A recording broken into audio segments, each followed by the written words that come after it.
பிரியமானவர்களே, ஆண்டவராகிய இயேசு கிறிஸ்துவின் நாமத்தினாலே உங்களை வாழ்த்துகிறேன். இந்த நாளிலும் நம்முடைய தியானத்திற்காக மீண்டுமாய் சங்கீதங்களின் புஸ்தகம் 34ஆம் சங்கீதம் 17வது வசனத்தை நான் வாசிக்கிறேன். நீதிமான்கள் கூப்பிடும்போது கர்த்தர் கேட்டு அவர்களை அவர்களுடைய எல்லா உபத்திரவங்களுக்கும் நீங்களாக்கி விடுகிறார். எனக்கு அன்பானவர்களே, நீதிமான்கள் கூப்பிடும்போது கர்த்தர் கேட்டு என்ன செய்கிறார் என்பதை சங்கீதக்காரன் சொல்லி இருக்கிறார். கவனியுங்கள், உபத்திரவங்களின் மத்தியில் கர்த்தர் அவர்களுடைய எல்லா உபத்திரவங்களுக்கும் நீங்களாக்கி விடுகிறார் என்று சொல்லி இருக்கிறார். பக்தனாகிய தானியேலுடைய வாழ்க்கையிலே சிங்கக்கேபியிலே போடப்பட்ட போது சிங்கங்களின் வாய்களை கட்டி போட்டு அந்த உபத்திரவத்தின் மத்தியிலே விடுவித்தார் அல்லவா?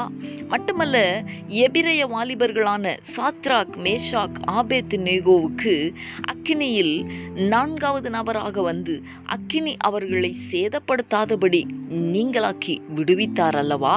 பக்தனாகிய தாவீதை அவருடைய சகல உபத்திரவங்களுக்கும் நீங்களாக்கி விடுவித்தார் அல்லவா?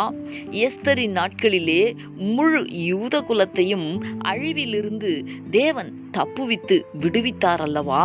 அன்பரே, உங்களுடைய கூப்பிடுதலையும் கர்த்தர் கேட்பார். தம்முடைய பிள்ளைகளாகிய உங்களை விடுவிக்க அவர் உண்மையுள்ளவர். நிச்சயமாய் எல்லா உபத்திரவங்களிலிருந்தும் நீங்கள் விடுவிக்கப்படுவீர்கள். இந்த கர்த்தருடைய வார்த்தைகளை விசுவாசித்து நாம் ஜெபிக்கலாமா?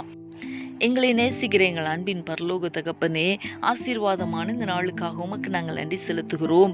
இந்த நாளிலும் நீதிமான்கள் கூப்பிடும் பொழுது கர்த்தர் கேட்கிறீர் என்பதையும் எல்லா உபத்திரவங்களுக்கும் நீங்களாக்கி விடுவிக்கிறீர் என்பதையும் நாங்கள் தியானித்தோமே.